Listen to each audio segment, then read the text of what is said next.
I wouldn't say I'm a religious man, but I am a very spiritual person. I used to be in my youth, yeah. Not sort of conventionally religious, no. I do somehow believe in some form of God, if you like, or some form of higher being. And I've always been fascinated by religions, and I think everybody knows that. And I'm figuring out that it's not about being perfect in any area. I read something from Salvador Dali where he said, forget perfection, you'll never reach it. I love that. But I can't follow any one specific religion. Somewhere in the darkness, I was able to find a lot of light in a lot of things again. And I wouldn't recommend going to the kind of depths that I went to try and sort of find myself, whatever that's supposed to be, but it's certainly not necessary. There are other roads to take. Obviously, I think we're sounding and performing better, I think, than we've ever done in our career. I think the added musicians we've got really make the sound a lot fuller.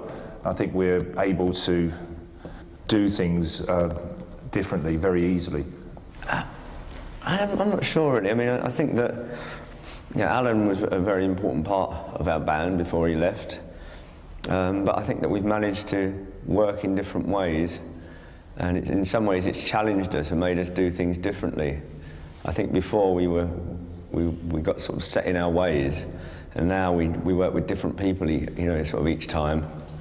And I think that's good because it pushes us. And now with Peter Gordino and Christian Eigner actually playing these instruments with us, like Christian on drums and everything, we're a different band. Now in the future, what I would like for us to be is kind of a revolving door.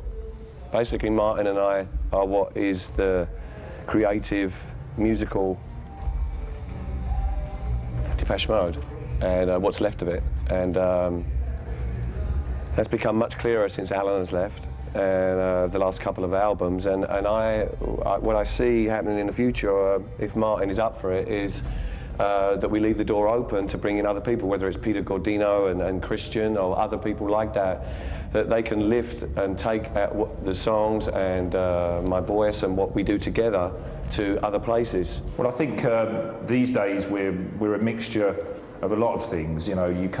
We do play some music that's could be termed as electronic. We play some rocking tunes like I Feel You and some dance tunes. We really are able to mix it around a bit. And what I've really loved about this tour, for a lot of it, is the fact that Martin has become a completely different kind of performer on stage. When he straps a guitar on and when he wants to, he does some great things and just has fun up there. And I no longer feel like it's kind of like, this might sound arrogant, but whatever, like the Dave Garn show, I think one of the things that's always a bit weird, when you're stuck behind the keyboard, it's very hard sometimes to look that hip. And obviously with the guitar, you can move and you can look cool. And I think Martin enjoys the fact that he's got a guitar rather than standing behind a keyboard. Funnily enough, I don't really have guitar idols. I was thinking about that only the other day.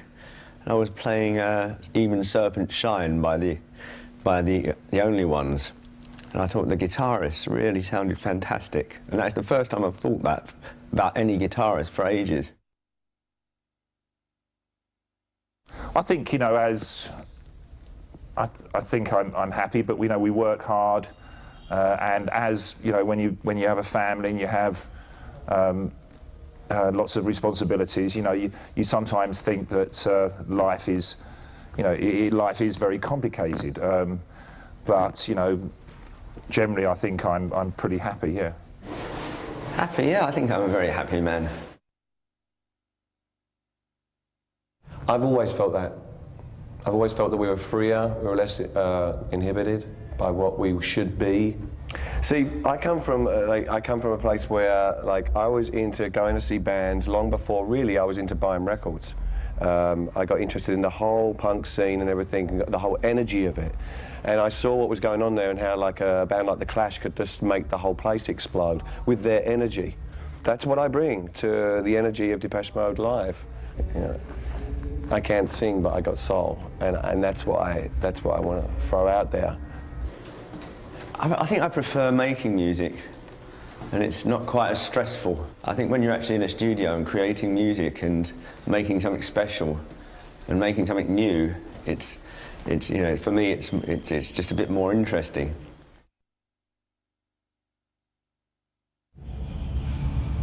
The average age of the audience, I've got no idea. I've got no idea.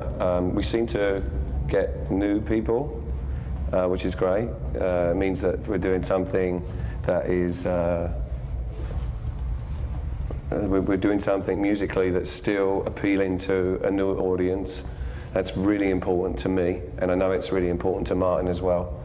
You know, there are now a lot of people coming with their children. You know, and then we've got, you know, 16-year-olds still coming. We still seem to be attracting young fans as well. Plus, there's a lot of fans that we've picked up, of course, you know, over 20 years. It's really a completely mixed audience, age and everything, you know, and we're very proud of that. But they're still very, especially in Europe, very heavily dressed in black. It's still a real cult thing going on. I mean, even the mothers coming with their children are also dressed in black. That's amazing, yeah. That is a real European phenomenon. In America, the audience just looks like anyone else's audience. But here, we have a, you know, it's such a cult thing. I think for quite a while we suffered from the syndrome, the pop syndrome, because we, you know, started out as a real pop band, and that hung around our necks for ages, so it didn't matter what we did after that, people wouldn't take us seriously. And it's you know, I've realised now that we're going back and we're playing some old songs. We've started throwing in some songs into the set that come from, you know, 1986, and for me they're really good songs. And I think, you know, a lot of our fans obviously have realised that we have had good songs over the years, and sometimes I've felt that I haven't really got, you know, as much credit as I should have done for that, but, you know, you can't, what can you do? It hasn't made me too sad.